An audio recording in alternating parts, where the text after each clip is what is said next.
કેમ છો ગુજરાતી? આજે આપણે આ વિડીયોની અંદર વાત કરવાના છીએ શિયાળામાં સાંધાના દુખાવાથી આપણે કેવી રીતે છુટકારો મેળવી શકીએ છીએ. ઠંડીએ પોતાનો પગ પસારો કરી લીધો છે. ઠંડીમાં ઘણીવાર આપણને સાંધાનો દુખાવો થાય છે. સાંધાઓ જકડાઈ જાય છે અને હલનચલનમાં સમસ્યાઓ આવે છે.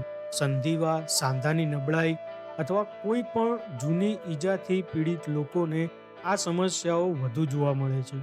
પરંતુ યોગ્ય કાળજી લઈ અને જીવનશૈલીમાં થોડો ફેરફાર કરીને આપણે આ પીડાને ઘણી હદ સુધી ઘટાડી શકીએ છીએ. ઘૂંટણ, કોણી અને હાથ જેવા સાંધાને ગરમ રાખવા માટે તેને સારી રીતે ઢાંકી રાખો. તે સાંધાને ગરમ રાખે છે અને તેનાથી તેમનામાં લોહીનો પ્રવાહ સુધરે છે. આ સિવાય સ્ટ્રેચિંગ, યોગ અને વોકિંગ જેવી શારીરિક પ્રવૃત્તિઓ સાંધાઓની ગતિમાં સુધારો કરે છે. જો કે વધુ પડતી કસરત આપણે ટાળવી જોઈએ, તેનાથી પીડા વધી શકે છે. આના સિવાય આપણે અમુક ઉપાયો જોઈએ જેનાથી તમને સાંધાનો દુખાવો દૂર કરવામાં મદદ મળી રહે છે. હૂંફાળા પાણીમાં મીઠું ભેળવી અને નહાવાથી સાંધાના દુખાવામાં ઘણી રાહત મળે છે. તેમાં મેગ્નેશિયમ હોય છે જે ઇન્ફ્લેમેશન ઘટાડે છે, સ્નાયુઓને આરામ આપે છે. આ માટે નહાવાના 15-20 મિનિટ પહેલા નવશેકા પાણીમાં 2 કપ જેટલું રોક મીઠું આપણે મિક્સ કરી દેવાનું છે. આ પછી સ્નાન કરવાનું છે. બીજો ઉપાય આપણે એ કરી શકીએ કે 10થી 15 મિનિટ સૂર્યપ્રકાશ લેવો જોઈએ અને તમારા ખોરાકમાં તમારે મશરૂમ એડ કરવાનું છે.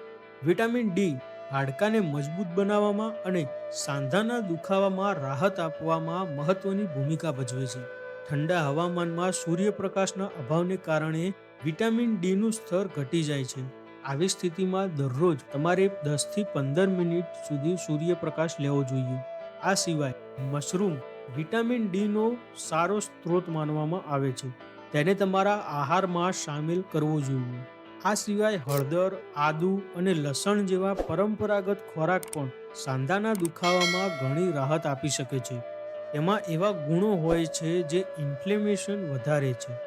લાંબા સમય સુધી તણાવ પણ પીડા વધારી શકે છે. વધુ પડતા તણાવથી કોર્ટિસોલ હોર્મોન રિલીઝ થાય છે જે ઇન્ફ્લેમેશન વધારે છે. આવી સ્થિતિમાં ધ્યાન, ઊંડા શ્વાસ જેવી પ્રવૃત્તિઓ દ્વારા તણાવને નિયંત્રિત કરો. આ સિવાય જરૂર પૂરતું પાણી પીવું. પાણીની અછતથી પણ સાંધાઓના દુખાવા થઈ શકે છે. મિત્રો, વિડીયો પસંદ આવ્યો હોય, વિડીયોમાં આપેલી માહિતી જો તમને ઉપયોગી લાગી હોય તો વિડીયોને લાઈક કરો, તમારા ફ્રેન્ડ્સ અને ફેમિલી ગ્રુપમાં વિડીયોને શેર કરો જેથી એ પણ આ માહિતીથી જાણકાર બની રહે. ચેનલ પર નવા હોય તો ચેનલને સબસ્ક્રાઈબ કરો જેથી આવી જે હેલ્થ સંબંધિત માહિતી છે એ તમારા સુધી સૌથી પહેલાં પહોંચી શકે. મળીએ નવા વિડીયોમાં. Stay healthy.